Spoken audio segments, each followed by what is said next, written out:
자, 마가복음이 하나님의 사복음서 중에서 이게 진행되는 행동이 되어지는 진행되는 사건들을 쭉쭉 지나가듯 기록을 하는데 대부분은 이렇게 이해하고 깨닫는 쪽보다는 믿음의 역사, 현장에서 믿음의 역사로 진행되는 그 관점을 우리에게 주고 있습니다. 그래서 히브리서 11장처럼 믿음으로 해서 믿음의 관점으로 좀 본문을 봐야 됩니다.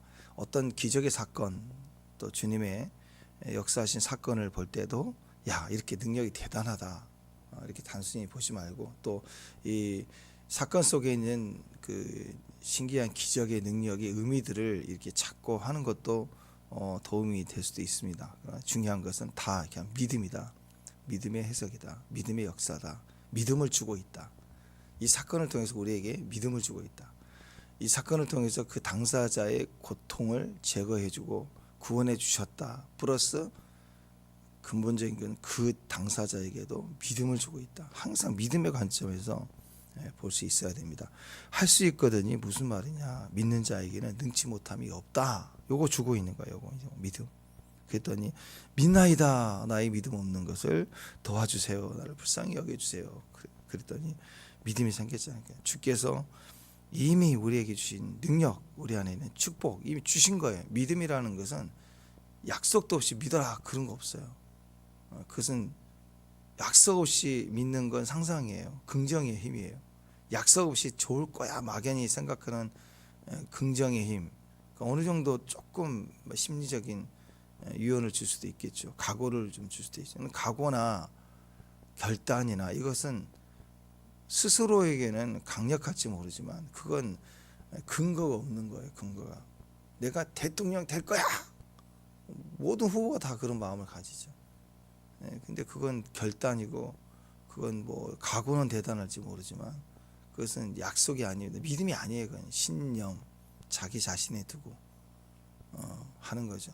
스스로 말할 수 있고 스스로 이렇게 맹세할 수 있는, 맹세하지 말라는 소리죠. 스스로 맹세할 수 있는 분은 스스로 계신 분밖에 없어요. 자기보다 더 큰 의미를 두고 맹세하는 거잖아요. 그렇죠? 이거 안 하면 내가 뭐 어떻게 하겠다 할 때, 맹세할 때 바보 이름을 걸고 하면 누가 믿겠어요? 자기 자신의 이름을 내걸고 해다. 네가 누군데? 나는 사람이 인정할 만한 공신력인 힘이 없다. 그러면 그 사람 말 안 믿죠. 근데 자기보다 더 큰 일을 두고 맹세를 하잖아요. 근데 하나님은 하나님보다 큰 신이 없으니까 자기 이름을 두고 맹세하신 거예요. 그와 같이 우리는 스스로 결단, 결심으로 긍정의 힘으로 바라보는 사람들이 아닙니다. 약속이 먼저예요. 말씀이 있고 그 말씀을 믿습니다. 이건 말씀을 믿어야지 약속이니까.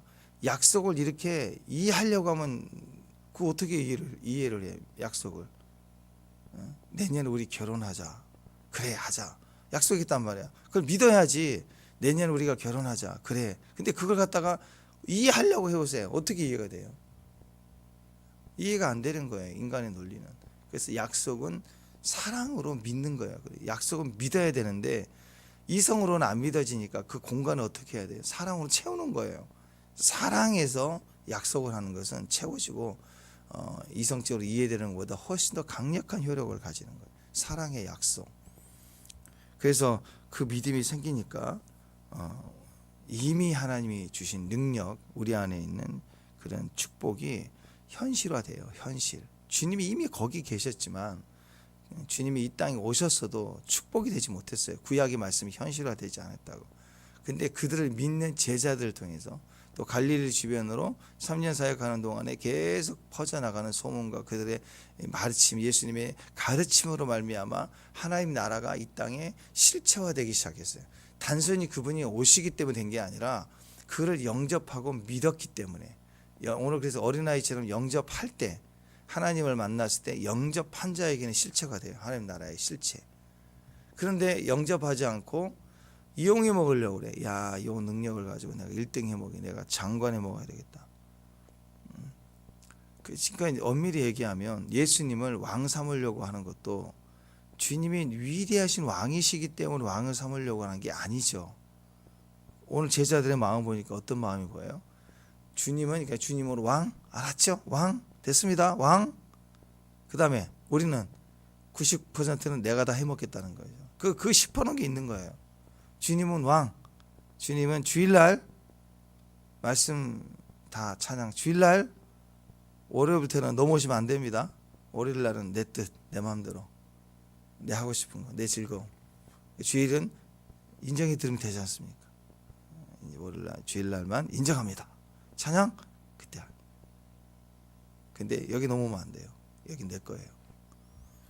그런 거예요. 그게 왕 삼으려고 하는 의도예요. 진짜 우리는 무지하고 우리는 갈 바를 알지 못합니다. 저는 주님이 필요합니다. 저는 죽어도 주님입니다. 주님 우리 왕이십니다. 이런 마음에서 왕 삼으려는 마음이라면 괜찮죠. 순수히 100% 주님이 왕이면. 근데 아니라는 거예요. 왕 삼으려고 하고 네가 오른팔 왼팔 하면서 막 싸우고 있는, 다투는 그런 상황. 예수님이 이 시점에서 생각해 보면 이 시간 이후로 주님은 십자가의 길을 이제 가실 길이에요. 그러니까 근데 제자의 상태에서 너희가 진짜 제자냐 이 질문을 하는 건데, 서로 싸우고 있는 이 다툼의 내용을 아실 때 주님의 마음은 어땠을까요? 좀 신난하겠죠. 지금 주님 십자가 져야 될 시간이 다가오는데 제자들의 마음의 상태는 벌써 푹 떠 있는, 그리고 좀 경험했던 거 가지고 나가 이 귀신아 막 이런 것처럼 막 뭐 해본 거예요. 막 이거 그 논쟁하고 사역 현장에 논쟁하고 막 가르치고 뭐 쫓아낸다고 이거 해보고 저거 해보고 했겠죠. 아무것도 아닌 거예요. 본질이 아닌 거예요. 본질. 그랬을 때 주님은 우리 전체에게 마지막 때죠. 마지막 때 그래. 교회는 이래야 된다. 저래야 된다. 또 요즘 어떤 분은 교회가 세상을 변화시키는 힘을 교회 안에 두면 안 된다고. 좀 맞는 것 같아. 그죠? 담장 뻗어 넘어가야 되는 것처럼 비슷하게 맞는 것 같은데 결론은 정치로 가야 됩니다. 정치. 세상을 정치 속에 들어가서 기독교의 핵심을 증거하고 가르쳐야 된다. 좀 맞는 것 같죠? 그렇잖아요. 우리 안에 교회만 있으면 안 된다. 근데 이게 이상해지는 거예요. 이렇게 이제 세속화가 되는 거예요. 본질을 놓치는 거예요. 본질을. 제자가 아닌 거예요. 정치인이 되는 거예요.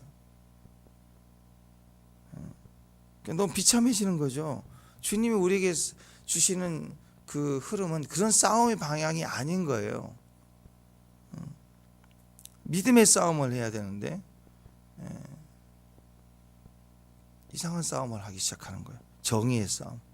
정치는 정의의 싸움이에요. 자, 그래서 우리는 이미 주어진 능력이 있습니다. 예수님 이 땅에 오셨어요. 그러나 가만히 이루어지 있으면 되는 게 아니라 영접하고 믿어야 역사가 일어났어요. 서기관들, 바리새인들은 예수님 말씀 듣지 않고 믿질 않았기 때문에 그 역사가 일어나지 않고 거센 저항으로 부딪혀가고 오히려 예수님을 죽이는 역할을 하지 않습니까? 지금도 마찬가지예요. 하나님 나라가 이미 이 땅에 임하였느니라. 아멘. 다 이루었다. 끝났어요. 끝났대요. 할렐루야. 그래서 복음 전환 끝났습니다. 아픔 끝났어요. 고난 끝났어요. 묶인 거 끝났어요. 이제 어떻게 해요? 믿어야 하니라. 그러면 실체가 돼요. 실체가 아직 부족해 보이고 열악해 보이고 문제가 있어 보이지만 끝난 거예요. 마치 뭐가 같냐면 요거 나무 이거 딱 잘랐어요. 그래가지고 화분에다가 불에다가 심어놨어요. 그러면 그냥 잘라 떨어지는 것보다 좀 며칠 더 물기 있으면 좀 올라가겠죠.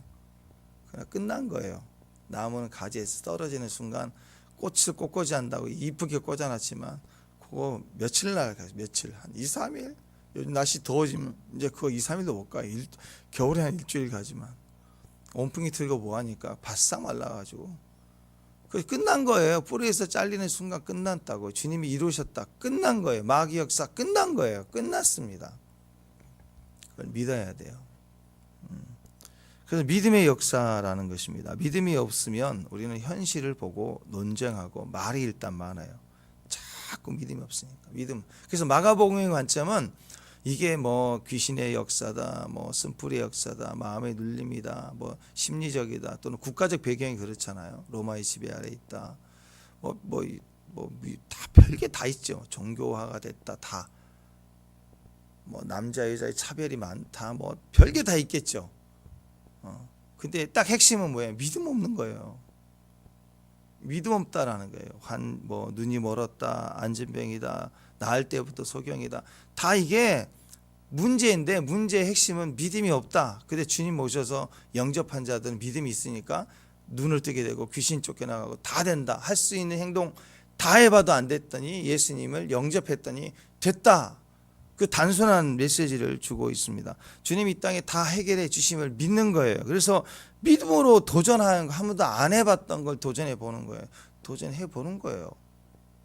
도전해 보는 거예요. 뭐 손 얹고 기도하고 선포하고 믿음으로.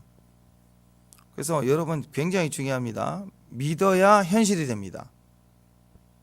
믿어야 현실이 됩니다.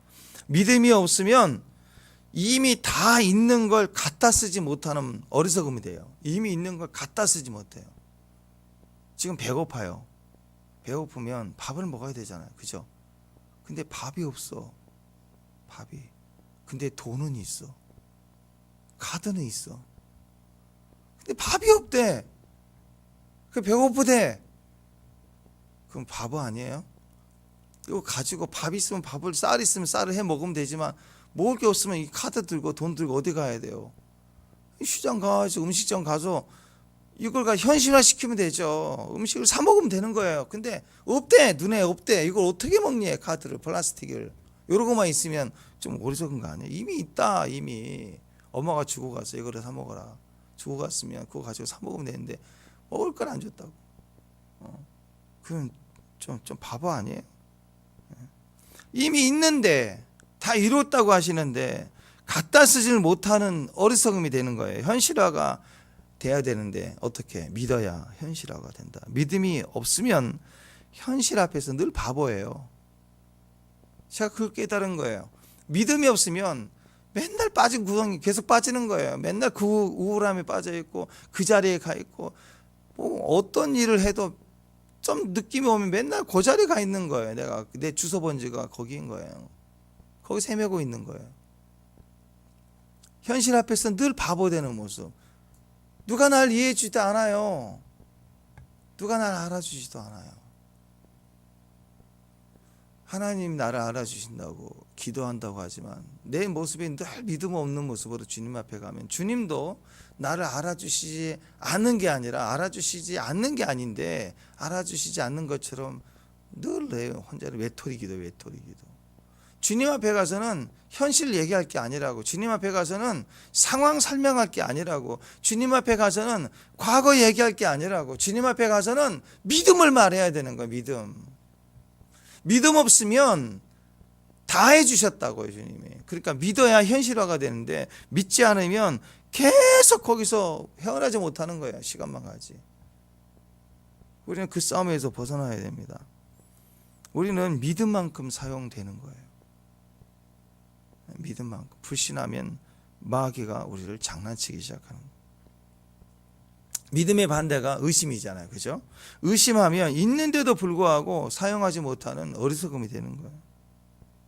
이것을 우리에게 말씀하시고 예루살렘으로 이제 올라가게 되시는 거예요. 진짜 십자가를 지시는 마지막 사역으로 가는데 최종적으로 다시 가르치는 가장 중요한 메시지가 야, 너 믿음 있어야 돼. 너희들 믿음 있어야 돼. 믿음 내가 다 이룰 거야. 그러니까 믿어야 돼. 그렇잖아요.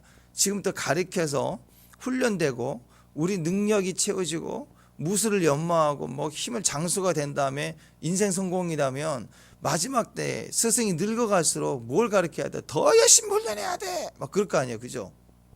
근데 주님이 다 이루신데 이제 다 됐고 마지막은 내가 이룰 거야. 다. 그리고 그것을 임파테이션 해줄 거야.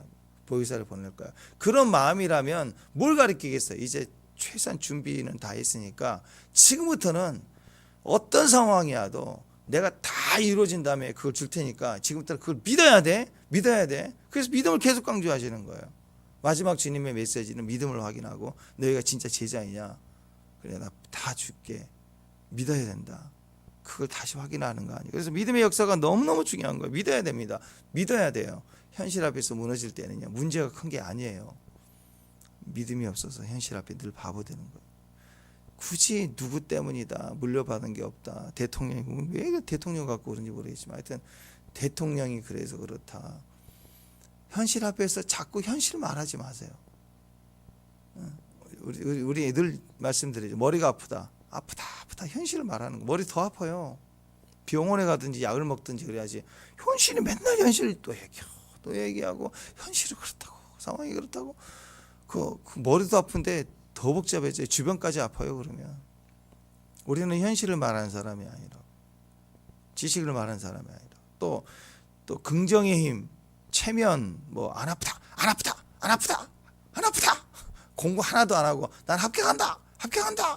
혼자 리그죠. 혼자 상상 리그. 그 무슨 소용이 있어요? 공부 안 하면 땡이지 뭐. 근거 없는 자신감. 그 공산주의 그런 거 아니에요? 근거 없는 자신감. 우리는 아픈 걸 말하거나 아니라고 부정하면서 힘을 얻는 사람들이 아닙니다. 우리는 약속을 말하는, 머리 아플 때마다 나았다, 나는 나았다. 예수님 채찍 맞으면 나았다. 예수님 바라보고, 내가 아픈데 예수님 바라보고 그가 채찍에 맞음으로 난 나음을 입었다, 나았다라고 믿음을 말하는 거예요. 자꾸 믿음을 말하는 거예요. 믿음을. 그래야 현실을 이기는 거지. 현실 앞에서 늘 무너지는 것은 현실을 말하기 때문에, 상황을 말하기 때문에, 이게 누구 때문이라고 판단하기 때문에. 그게 아니라 믿음을 말해요. 믿음을. 선악과를 앞두고 마귀가 이거 먹으면 하나님처럼 된다라고 근거 없는 말을 할 때, 들어본 적이 없는 말을 할 때 그걸 동의하고 따라하고 남편한테 말해줄 게 아니고 뭘 얘기해 줘야 돼? 처음에 주님이 말씀한 게 있잖아. 따먹지 말라. 마귀가 무슨 말을 할 때 따먹지 말라 그랬다. 그 얘기만 하면 되는 거예요. 계속 믿음을 말해야지, 약속을 말해야지. 근데 우리는 훅 한다고요. 그럴듯해 보이는 말을 한다고요. 그걸 알려주려고 그래. 12정탐꾼이 10명이 정탐꾼 돌아와서 엉터리 같은 사실을 말해주고 막 확산이 되잖아요. 그걸 전해주는 바보가 어디가 있어요? 하나님 말씀을 가지고 갔으면 하나님 말씀에 속한 걸 보고 확인하고 와야죠. 과연 거기에 젖과 꿀이 흐르더라, 이 열매를 봐라. 이게 하나님 말씀을 가진 사람들의 모습이죠. 그걸 확인해야죠. 하나님 말씀하지 않는 것을 세상 속에서 확인할 필요가 없어요. 그건 사라질 거니까. 우리는 현실 속에서 하나님의 약속을 바라보는 사람들이고, 현장에서 하나님의 약속이 성취되는 것을 보는 사람들입니다. 그래서 약속을 말하는 거예요. 현실을 말하지 말고 내 상황을 말하는 게, 이게 계속해서 나오는 이야기예요. 믿음의 역사. 30절에 보니까 갈릴리로 가고 있죠. 갈릴리는 예수님께서 3년 동안 계속 사역했던 중심지잖아요. 그 갈릴리의 큰 바다에 가버나움이라고, 그 중간 아래 저기 서쪽에 있는 그 가버나움 중심으로 주님이 사역을 하시는데, 그 중심에서 주된 사역을 하셨고 지금 가버나움 가고 계시는 거예요. 그러니까 그 가는 과정에 다 특히 더 잘 알았던 장소들 아니에요. 동네들 아니에요. 거기를 지나가시는 거예요. 그러니까 예수님이 이제 오신다 그러면 어떤 일이 벌어질까요? 막 더 많은 사람들은 몰려들겠죠. 그리고 거기엔 또 반가운 사람도 있을 거고, 주님 저번에 저 나왔는데 너무 좋아요. 우리 가족들이 막 이렇게 간증도 해주고, 잘했어요, 막 인정도 해주고 칭찬도 받고, 너무 반가운 얼굴도 많을 거 아니에요. 그죠? 지금 예루살렘으로 간다 그러면 거기는 바리새인, 서기관들 째려보고 노려보고 흙어보고 판단하고 죽일 놈들 막 이렇게 있을 거 아니에요. 근데 가버나움으로, 갈릴리 가버나움으로 지금 가시는데, 그 동네를 지나가실 때 주님 오신다 얘기하면 반가운 사람들 얼마나 많이 모이기서, 어렵고 있는 사람, 특히 이 약자들의 특징은 치유를 받거나 회복을 가지면 주님을 되게 고마워하거든요. 너무 감사해하고 기뻐해주고. 주님 이런 모임을 좋아하시잖아요. 근데 반갑게 맞이해주고 막 잔치가 벌어지고 식사하고 가시자고 서로 막 모이고 사람들이 막 더 모여들고, 또 거기 그것도 기회를 얻었다고 주님께 치유해달라고 또 다가오는 사람들도 있을 것이고, 또 하나님의 역사가 일어날 것이고, 정말 풍성한 영적, 혼적, 육적인 잔치가 벌어질 거예요. 근데 오늘 보니까 아무에게도 알리지 않고 그냥 지나가셨대. 이제 박혀지죠. 이런 주님의 자리에는 아무도 알리지 않고 주님이 지나가시고, 특히 예루살렘 같은 데는 사실은 알리지 않고 가는 게 낫죠. 근데 이제 승리 입성할 때는 예수님 어떻게 입성해요? 빵빠빵 호산나 하면서 막 영광 속에서 막 들어가잖아요. 달라지십니다, 사역이. 자, 31절에 보면 사역의 마지막이 다가오는데 수많은 이스라엘의 약자와 아픈 이 가버나움 중심의 약자들, 주님이 소중히 여기시는 그런 약자들을 향하여 주님이 관심을 두는 것보다 당신의 사랑스러운 제자들에게 더 집중하는 모습이 나옵니다. 31절 보세요. 31절 읽습니다. 시작. 이는 제자들을 가르치시며 또 인자가 사람들의 손에 넘겨져 죽임을 당하고 죽은 지 사흘 만에 살아나리라는 것을 말씀하셨기 때문이다. 자, 지금 더 많은 사람, 더 많은 한 영혼이라도 더 만나서 복음을 전하고 축복해 주셔야 되는데 그냥 패싱해서 그냥 지나가 버렸어요. 왜? 제자들에게 더 집중하기 위해서. 이제 지금 마지막 십자가 지러 가시기 전에 제자들에게 더 집중하고 싶어서요. 예수님의 시간이 얼마 남지 않았습니다. 그러니까 누구에게 집중하느냐? 제자들에게 집중하는 거예요. 제자들에게. 지금 제자들에게 굉장히 중요한 진짜 메시지를 얘기했어요. 인자가 곧 있으면 죽임을 당하고 부활할 것이라는 것을 말씀했어요. 이 얘기를 함부로 하지 않죠. 지금 제자들에게 마지막 주님의 사역 시작하기 전에 이 얘기를 하신 거예요. 그러니까 제자들에게 이 중요한 얘기를 하고 제자들을 가르치기 위해서 제자들에게 가버나움에 가시지만 가버나움에서도 제자들에게 더 중요한 것을 나눠주고 제자들에게만 더 집중하기 위해서 이 지금 현재 이 가버나움에 소문내지 않고 지나가시는 거예요. 그냥 패싱했어요. 제자들에게만 집중하고 싶다. 예수님 남은 시간이 얼마 없기 때문에 더 주님의 제자들에게 집중한다라는. 예수님이 지금 어디에 집중하시느냐? 사역의 마지막에 사역 마지막에 맡겨질 사역을 맡길 제자들이거든요. 그 전체를 지금 관심 갖는 게 아니에요. 그 무관심해지는 이유가 뭐예요? 무관심하는 게 아니라 집중할 대상이 생긴 거예요. 왜? 나 마지막 때 교회를 맡길 거 아니에요. 제자들에게. 너무 중요한 역할을 하는 자들. 그래서 제자들에게 집중하는 모습을 보입니다. 이게 타이밍입니다. 타이밍. 고린도서 6장 11절 2절을 보면 우리가 하나님과 함께 일하는 자로서 너희를 권하노니 하나님의 은혜를 헛되이 받지 말라. 이르시되 내가 은혜 베풀 때에 너희에게 듣고 구원의 날에 너를 도왔다 하셨으니 보라 지금은 은혜 받을 만한 때요. 보라 지금은 구원의 날이로다. 보라 지금은 은혜 받을 만한 때요. 그랬죠. 은혜도 타이밍이 있어요. 지금은 구원의 날이로다. 타이밍이에요. 타이밍.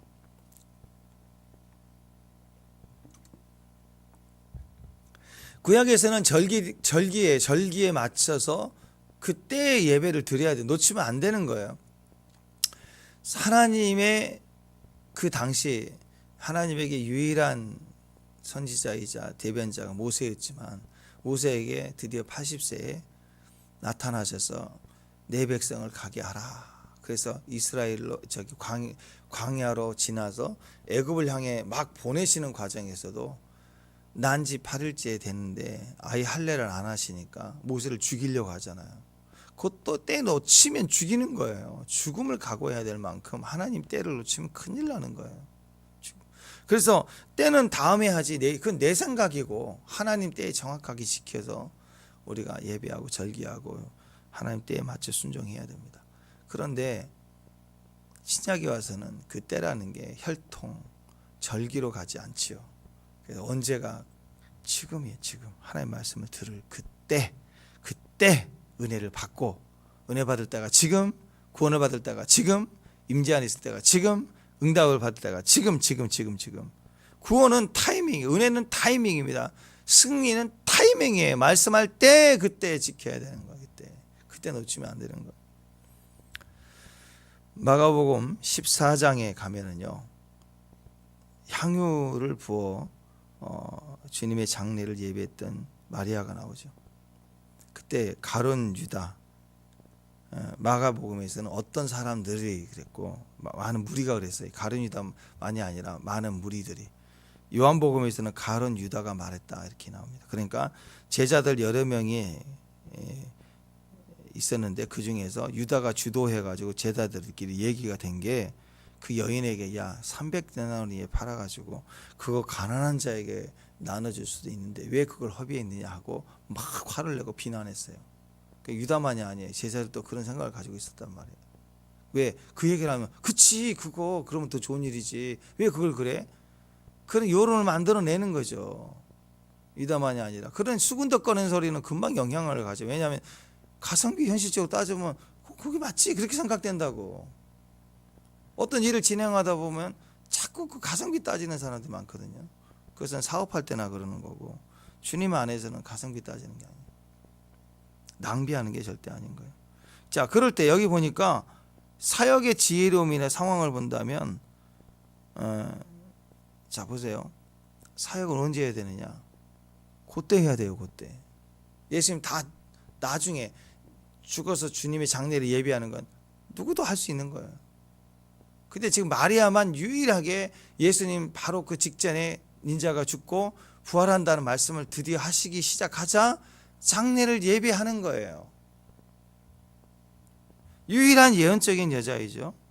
그러니까 전부를 쏟아내는 거예요. 의미가 없는 내 삶에 의미가 없는 거예요. 그래서 옥합을 깨뜨려서 그게 얼마나 값진 것인지 다 알죠. 주인이 제일 잘 알죠. 근데 그 주인이 자기 것을 깨뜨려서 주님의 장례를 예비합니다. 근데 마리아가 그때를 놓쳤다. 그러면서 아우 그때 좀 할 걸. 할 걸 후회하면 무슨 소용이야? 우리가 믿음의 중심이 있고 믿음의 헌신이 있지만 지나간 다음에 그럴 걸 하고 생각한 적이 얼마나 많아요. 기회는 지나가서 후회하면 아무 소용이 없는 거예요. 항상 그런 얘기를 많이 해요. 아이고 그때 저 땅을 사놓을 걸 20년 전에 그때 그랬으면 이렇게 개발됐으면 좋을 때 막 이런 얘기를 많이 하거든요. 그럼 뭐해? 지금도 마찬가지지. 그때도 말뿐이었는데 뭐. 다 모든 게 그런 거 아니겠습니까? 마리아가 향유를 부을 때 이거 팔아가지고 가난한 자들에게 나누지 왜 허비했느냐라고 그 제자들의 여론이 유다를 중심으로 시작이 됐지만 다 거짓말입니다. 왜냐하면 때의 관점에서 볼 때 안 맞는 거예요. 왜냐하면 지금은 향유 부을 때예요. 향유를 부을 때 마리아는 그때 그걸 부은 건데 그 헌신이 그래서 아름다운 거예요. 그 때에 맞는 말을 때에 맞는 헌신이 아름다운 거예요. 영원히 기념하라 그랬잖아요. 근데 향유를 부을 때 부어야 되는데 그때는 붓지도 않고 있어. 그리고 지금은 향유를 부을 때지 가난한 자 살필 때가 아니란 말이에요. 근데 지혜롭지 못할 때 예수님도 섬기지 못하고 가난한 자도 섬기지 못하고 그러다 망하는 거예요. 이 제자들 보세요. 분내고 허비하는 이 아담만 치며 주님도 섬기지 못하고 가난한 자도 섬기지 못하고 말만 얼쩡대다 끝나버리는 거예요. 동참도 못하는 거예요.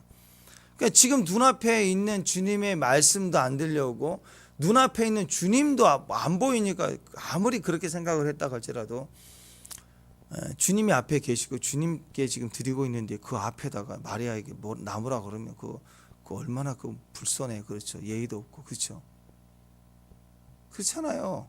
그러니까 주님이 안 보이는 거예요. 지금 권세와 기세가 하늘을 찔러서 왕 호수아비 세워놓고 서쳐대는 것처럼 이제 뭐 야 줄 서 내가 해줄게 하면서 오른팔 왼팔하고 막 싸우는 이제 그런 교만의 극치를 달릴 때쯤 된 거예요 지금. 그러니까 예수님도 눈에 뵈지 않는데 가난한 자를 말하고 있지만 가난한 자가 눈에 들어오겠어요? 안 들어오죠. 말뿐인 거예요. 그러니까 실제로 향유를 팔아다가 300데나리온을 준다고 한들 그때는 또 달라요. 딴짓한다고 그거 가지고. 진짜 가난한 자를 위해서 하는 말이 아닌 거예요. 그러니까 지금 눈앞에 주님을 섬겨야 될 때, 예배해야 될 때, 기도할 때도 제끼는데 그리고 또 가난한 자를 위해서 가야 된다 이런 소리 딴소리는 하고 있는데 진짜 가난한 자를 도와야 될 때는요 또 고르반 이른다고. 고르반 부모 섬겨야 될 것도 고르반 이게 딴짓한다고. 이렇게 이웃이 들어오지 않는 거예요. 가난한 자가 안 들어오는 거예요. 늘 핑계가 많은 거예요. 지금 마리아는 자기 앞에 지금 육체로 주님이 육체로 계시는 마지막 찬스, 얼마 남지 않았다는 걸 알기 때문에 그 육체에 내가 주의 장례를 예비하는, 기념하고 인정해드리고 사랑을 고백하는 이 순간을 내가 놓치지 않겠다. 그래서 그 비싼 옥합을 깨트리고 장례를 예비했다, 준비했다 그랬어요. 마가복음 14장 7절 8절 보면 가난한 자들은 항상 너희와 함께 있으니 아무 때라도 원하는 대로 도울 수 있거니와 나는 너희와 항상 함께 있지 아니한다. 그랬더니 그 육체 그 때를 놓치지 않고 주님을 위해서 헌신하는 거예요. 깨트린 거예요. 힘을 다하여, 힘을 다했다. 힘을 다해, 온 마음을 다해 내 몸에 향유를 부어 내 장례를 미리 준비했다. 그러니까 뭐 누가 잘냈냐 못났냐를 떠나서 때의 관점에서 본다면 마리아는 그 때를 놓치지 않는 거예요. 혈루증 그 여인도 주님 지나가신 다음에 아이고 그럴걸, 아무 소용없잖아요. 내가 제 옷자락에 손을 만지더라도 낫는다. 그러니까 그 때를 놓치지 않는 거예요. 바디메오도 나사렛 예수야, 다윗의 자손이야, 야 조용히 해. 그런데도 그 보이지 않지만 들리니까 지나가 버리면 안 되잖아요. 주 예수님 지나가신 다음에 주야 외쳐봐야 무슨 소용이 있어요. 임재가 있을 때 외치는 거예요. 새벽에 때 외치고 부르짖는 거예요. 그때 외칠 때 그때 역사를 합니다. 이게 중요한 겁니다. 민감해야 돼요. 언제? 때에 민감해야 돼. 때, 하나님 때, 약속의 때. 근데 자기 자신에게만 민감하면 무슨 소용이 있어요? 내 감정에만 민감해. 현실 앞에서 무너지는 거. 그건 영적인 게 아니에요. 육적인 거예요. 영적인 건 때에 민감한 거예요. 내 상황, 내 사정 다 있지만 그 때를 기억하고 때를 위해서 준비하고 주님의 기회에 민감해야 되는 거. 그게 임재의 사람입니다. 오늘 예수님께도 그랬잖아요. 지금 예수님처럼 영혼을 사랑하고 갈망하는 사람 누가 있어요?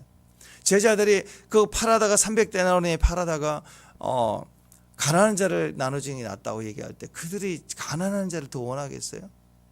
예수님이 더 원하죠. 정말 그게 필요하면 마리아야, 그거 깨지기 전에 이거 팔아다가 가난한 자에게 나눔이 나에게 하는 것보다 더 유익할 거야. 주님 그렇게 얘기하셨겠죠. 그게 아니라니까요. 우리가 주님보다 더 가난한 자를 원한다고 얘기한다고, 더 열심히 사역하려고 대든다고. 아니라니까요. 주님보다 더 영혼을 사랑하는 분이 누가 있어요? 근데 오늘 주님은 가버나움을 가는 동안에 한 영혼이라도 더 세우려고 하셨다면 그 마음을, 그 가짜가 아니 진짜지만 그 영혼들을 향하기보다는 주님은 제자들을 살필 때라는 거예요. 영혼을 살필 때가 아니라 지금은 제자를 살필 때라는 거예요. 그럼 제자들도 주님을 살펴야죠. 근데 가난한 자를 또 살피고 있네. 아이고 오늘은 왜 안 지나가실까? 그 자기들끼리 수근덕거리고. 야, 왜 가보나, 야, 이 동네 저번에 끝장났는데 우리 간다 그러면 되게 환영해주고 잔치할 텐데 예수님 지나가시면 한바탕 이렇게 흔들고 가야죠. 근데 왜 알리지 않고 가지? 가는 동안 내내 야, 내가 한번 나서면 좋을 텐데, 나보고 하라고 가서 막 내가 안내하고 착 할 텐데, 앞으로 주의 나라가 되면 내가 한 자리 할 텐데, 막 으스대가지고 왜 그 가성비 없게 주님 움직이시지? 서서히 판단하기 시작합니다. 그러니까 주님은 지금 제자들에게 집중하고 싶어서 가신 거예요. 그 영혼을 사랑하지만 지금은 주님의 때에 주님의 제자가 중요할 때, 왜? 곧 있으면 십자가 져야 되니까. 그러면 제자들 또 주님께 관심을 가져야, 주님 살펴야 되는데 주님이 자기를 살피고 있는데 자기들은 지금 가난한 자를 살핀대요. 지금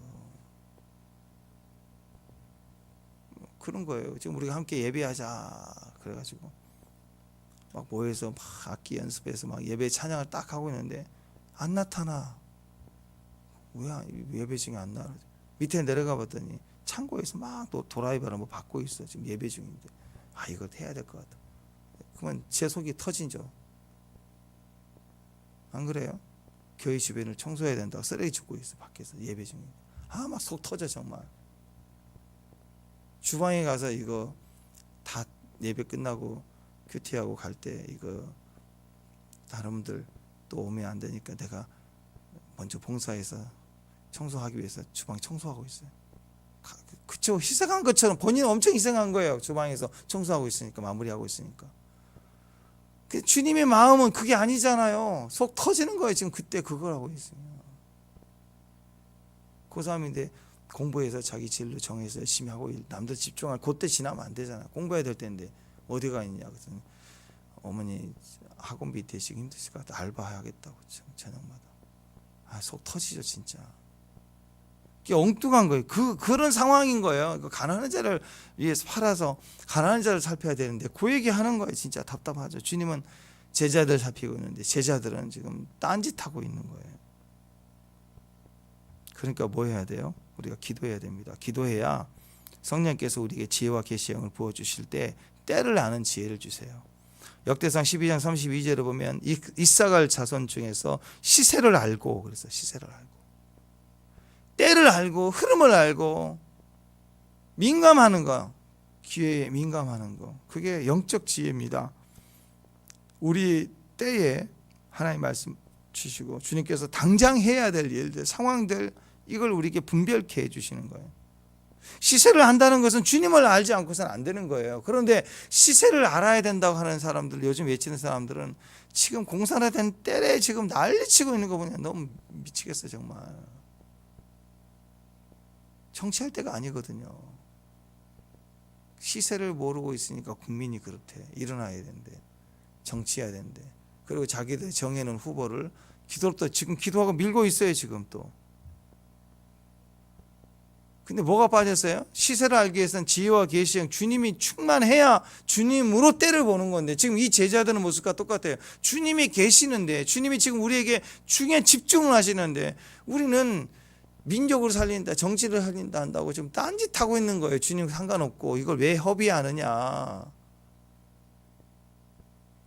영털 같은 얘기를 하고 있을 때가 아닙니까? 안 돼요. 이러면 기도해야 됩니다. 순수히 기도해야 돼요. 목적 기도 해놓고 기도하지 말고, 정치 대통령 후보 세워놓고 기도하지 말고, 양쪽 다 크리스찬하게 해봅시다. 남북전쟁 비슷한 거 아니에요? 이쪽은 기호 1번이 되게 해달라, 저쪽은 2번이 되게 해달라고, 3번 또 다 그리스도인이야. 그러면 3번도 되게 해달라. 그럼 누가 응답하실 거예요? 그리스도인이 하기도 하면. 아니죠. 하나님 뜻이 이루어지도록 정치 상황에서 기도하고 경제 상황에서 기도하고. 아빠 찬스 써가지고 우리 자식만 합격해야죠. 뭐가 달라요? 하나님 찬스 이용해서 우리 애 합격하게 해달라면 기도로 밀어붙여서 됐다. 그럼 누군가 또 기도로 됐다면 누군가 떨어질 거 아니에요. 내 기도로 누군가 떨어진다. 그러면 하나님 나라가 아니죠. 그건. 그래서 되고 안 되고의 문제가 아니라 하나님 뜻대로 공부하는 과정을 통해서 우리 아들이 하나님 지혜와 하나님 사람의 훈련이 되게 해주시고, 합격을 해도 떨어지든 이 모든 과정이 가장 아름다운 과정이 되게 하실 하나님을 믿고 하나님 뜻대로, 그리고 최선을 다해서 엄마의 도리, 자녀는 자식의 도리를 할 수 있도록 살피고, 그렇게 인생은 가는 거예요. 부족해도 가고 넉넉해도 가고 하나님 뜻대로 되게 해달라고. 기독교 안에 대한민국에서 기도한다고 하는데 요즘 보니까 애국이 그런 게, 애국 운동한다는 사람들이 정해놓고 자기 뜻을 관철시키기 위한 기도를 막 쏟아붓는 거 보니까 너무 마음 아픈 거예요. 고한말 시대 우리는 그런 기도한 적이 없어요. 6.25 시대 때도 그런 기도한 적 없다. 교회는 누구 정해놓고. 우리는 하나님을 구해야 돼요. 고난 속에 하나님, 세상의 어려움 속에 하나님, 가족 간의 갈등 속에 하나님, 내 심령과 상황이 무너져 있는 곳에 하나님, 내가 판단하고 결정한 대로 그대로 내 현장 되게 해달라고. 그것처럼 시퍼란 게 어디, 그것처럼 무서운 게 어디가 있어요. 만약 우리 마음의 소원대로만 이루어달라고 기도를 하면 다 자기만 성공 아니에요. 남들 다 죽어야 되고 이 나라가 어떻게 되겠어요. 그러면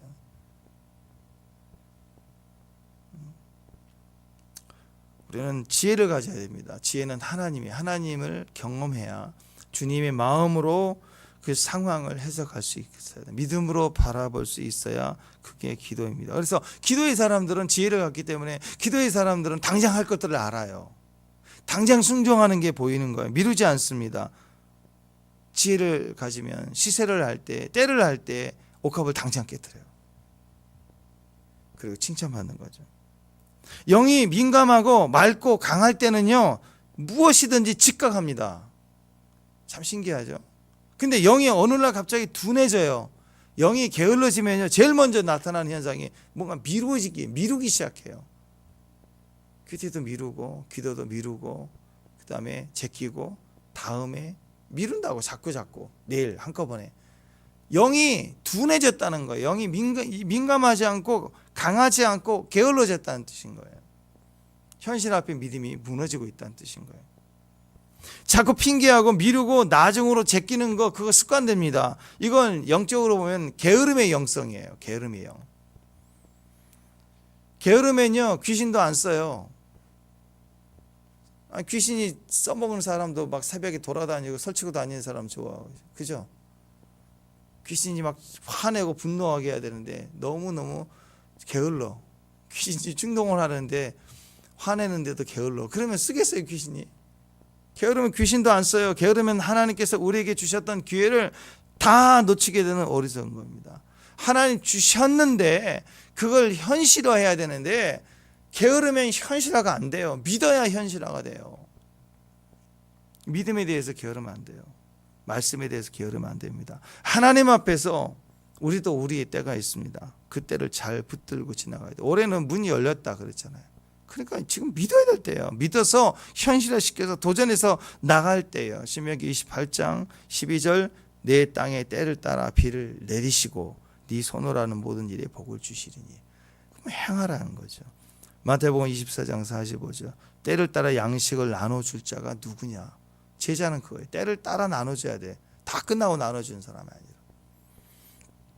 전도서 3장 11절, 유명한 말씀이죠. 하나님이 모든 것을 지으심에 때를 따라 아름답게 했다. 때를 따라 아름답게. 우리는 우리의 아름다운 때가 있다고. 생태계예요. 내 자녀가 아름다울 때가 있고, 또 이웃이 아름다울 때가 있고, 우리는 그 역할을 하고 나눠주는 역할이 주님 앞에. 언제까지 독약청청하겠어요? 언제까지 나 홀로 높아서 나 혼자 왕으로 늙지 않고 영원히, 그런 바보가 어디가 있어요? 제일 불행하죠. 친구, 가족 다 죽고 혼자 막 110세, 120세 사는 거 불쌍해요. 그거 적당할 때 아름답게 늙어가는 것도 즐거움이죠. 또 아이들 자라는 거 축복이고, 그거 다 키워내고 자라내고 물려주고 풍족하게 흘러가도 역할 다 하는 거. 생태계가 아름다운 교회는 생태계예요. 세상도 생태계고 모형이 아니란 말이죠. 에레미야 5장 24절, 너희 마음으로 우리에게 이른 비와 늦은 비를 때를 따라 때를 따라 주시며 우리의 추수할 기한을 정하는 우리 하나님 여호와를 경외하지. 이 악한 영들이 경외하지 말자 하여도 듣지 말라 그랬잖아요. 그러니까 우리는 때를 따라 주시는, 이른 비와 늦은 비를 때를 따라 주시는 분을 믿어야 돼요. 세상은 그걸 그러지 말자, 가성비 없다, 그다음에 세상의 때를 말해. 정치의 때 아닙니다. 기도해야 돼요. 그래서 여러분, 우리가 하나님 때에 무지하면 영적 무지, 영적 게으름으로 가면 절대 안 됩니다. 복음이 무엇인지 정확하게 알고 가야 돼요. 특히 메시지를 전할 때, 우리가 믿음으로 복음으로 산다고 할 때 바로 그런 의미가 있죠. 여러분, 메시지를 전할 때 목사님들도요, 복음을 증거하는 게 굉장히 어렵습니다. 복음을 증거하는 거. 설교할 때 도덕 설교, 윤리 설교 제일 좋아요. 윤리 설교, 그러면 착하게 살아야 된다, 그런 거 얘기하면 예수 믿는 사람들도 공감하고 믿지 않는 사람들도 공감해요. 도덕적 설교하면 믿지 않는 사람까지도 공감하고 괜찮다고 그러고 바른 소리라고 옳은 소리라고 얘기하고 성도들도 상처받지 않아요.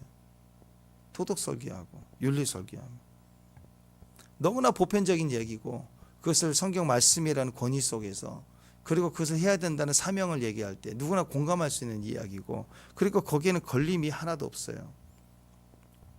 부담감이 없죠. 다 옳다고 하니까. 그런 설교를 계속하면 다 좋아요. 근데 문제는 거기에 뭐가 빠지냐? 복음이 빠지는 거야. 복음이. 그런 윤리 설교나 도덕 설교는 정치인도 할 수 있고 인문학에서도 얘기할 수 있는 거고, 사상가들도 철학가들도 각계의 스승의 자리는 다 그 얘기를 비슷하게 하거든요. 근데 복음은 십자가, 부활, 예수님, 그리고 그분의 그 이야기는 진리잖아. 진리는 우리를 불편하게 해요. 복음을 증거하면, 복음을 전하면, 복음을 말하는 설교를 하면 일단 믿는 사람들도 무겁습니다. 막 힘들어해요. 세상 사람들은 욕을 하기 시작합니다. 독선적이다, 지독하다, 지들밖에 모른다, 막 듣기 난리를 칩니다. 불편해요. 복음적일 때 더 불편해요. 생각해보세요. 누구나 억울하고 큰 상처를 받았을 때 위로가 필요하죠. 듣기 좋은 소리 해주면 좋죠. 서로 윤리 도덕 얘기하면 좋아해요. 상처받은 사람도 위로를 받아요. 그치? 저 나쁜 놈이 어떻게 너한테 그럴 수 있냐, 저거 옳지 않은 거야, 아주 나쁜 놈이라고 옳고 그름을 얘기해주면 뭐 더할 필요도 없어요. 있는 사실대로만 반응해줘도 되게 좋아해요. 그렇지? 악기는 망해야 되는 거예요. 너같이 착한 애한테 너 얼마나 억울하겠니? 뭐 얼마나 힘이 되겠어요. 근데 그거 계속하면 어떻게 되는 줄 아세요? 그거 치유가 되지 않아요. 누구 하나 죽이는 거예요. 누구 하나. 정치는 그런 거거든요. 죽이려고 드는 거. 같이 살자고 하는 게 아니라 잘못돼 가고 있는 거죠. 진짜는요, 진리를 말해줘야 돼. 진짜는 진리를 접해야 될 때가 와요. 근데 성경에서 진짜 진리는 뭐예요? 내가 지금 억울해요. 근데 성경의 진리는 용서하라는 거예요. 그러면 이제 일단 뭐부터 화가 나죠. 내가 왜? 근데 성경은 용서하래요. 그러면 얄팍한 우리는 절충하는 게, 그래 용서를 하되 그가 나에게 사과하면 내가 용서할 거야. 그건 성경이 아니에요. 우리가 주님 앞에 회개할 때 주님 오셨나요? 우리가 아직 죄인 되었을 때 용서해 주시기 위해서 오셨다고요. 그 내가 옳다, 제가 나쁘다 이걸 말해주는 정의, 공의, 그게 위로라고 생각하는데 착각하면 안 돼요. 무조건 내 편 들어주는 말 해주는 게 내게 옳은 것 같지만 그건 애기 때지 그런 거지 뭐. 어른 됐는데 애기 때지 그러겠어요? 진리는 그 상황에서 용서하라, 찬양하라, 그리고 믿고 기도하자. 하나도 안 들려요. 용서도 안 들리고 이 상황이 찬양이 되냐고요. 예배가 되냐고요. 그리고 함께 기도가 되겠어요. 난 지금 너무 억울한데 내 감정만 충실하는 거예요 지금. 그러니 성교가지고 어디 가자, 헌신하자 되겠냐고요. 예배들이 뭐 예배 마치면 그냥 숨어버리는 거예요. 자기 감정이 시뻘이 살아있으니까. 부인해야지. 어떤 상황이 와서도 내 감정이 난 여기까지인가. 그러면 나를 꺾어서 주님 앞에 가야죠. 이거 싫으면 도망가고 사라지고 숨고 나가버리고 문 닫고 학교도 안 가고, 그거 똑같은 거예요. 우리 인생이 언제까지 이렇게 살겠어요? 진리 앞에 서야죠. 진리는 뭐예요? 내 감정 부인해야 돼요. 내 상황, 내 판단, 내 예측 다 부인해야 돼요. 흑암이 공허하고 어둠이 있고 그럴지라도 주님의 신이 수면에 운행한다 그럼 믿어야죠. 왜 우리는 자꾸 이렇게 자기 감정이 충실하고 갈까? 이 제자들의 모습이거든. 적나라하게 보여요. 이게 영적 무지예요. 영적 무지. 영적 무지에 빠지지 말라. 뒤집어서 얘기하면 믿어라, 붙들고 살아라, 들어라. 말씀을 읽어야지. 그러니까 지금부터는 이제 우리가 어떤 일이 생기든 사람 말보다는 말씀 읽어야 돼. 말씀 읽고 적어도 뭐 잠언부터 읽고 그 시편 보고 맨날 그런 거 하지 말고 오늘 최소한 큐티 본문만 붙들고 얘기해 보세요. 붙들고 다시 묵상하고 그 상황에서 다시 확인해 보세요. 오늘 큐티 본문이 나에게 뭐라고 얘기하는 거야. 최소한 그 정도만으로도 충분해요. 충분해. 하루하루 붙들고 하는 거예요. 뒤에 말씀과 동행하면 하루하루가 승리할 수 있습니다. 그래서 여러분, 우리 안에 싸워야 될 진짜 싸움은 내 안에 있는 영적 무지, 게으름, 현실에 맥없이 무너지는 바로 그 감정들이에요. 그것은 진리만이 해결할 수 있습니다. 순간 짜릿한 위로 우리의 도움이 하나 되지 않아요. 하나님의 말씀 딱 붙들고 진리 안에서 기뻐하고 진리와 함께 즐거워하고 진리와 동행하는 거예요. 그래서 이것을 이번 기회에 우리가 주님 마지막 가시는데 또 이때가 마지막 때인데 우리가 제자들의 이런 모습을 똑같이 반복하면 안 되죠. 진리로 서야 됩니다. 오늘 마리아 같이 즉각적으로 반응하는 것처럼 주님 앞에 설 수 있는 제자들이, 주님이 지금 나에게 집중하실 때 우리도 주님께 집중할 수 있는 시선, 이게 비둘기 눈이죠. 눈과 눈을 마주 보고 있는 거. 그 눈동자가 되시길 바랍니다. 기도하겠습니다. 보라, 지금은 은혜를 받을 만한 때요, 지금 구원의 날이도다. 주님의 시세를 분별하고 주의 때를 알 수 있는, 주의 임재의 때에 놓치지 않는 믿음의 종들 되게 하옵소서. 예수님의 이름으로 기도합니다.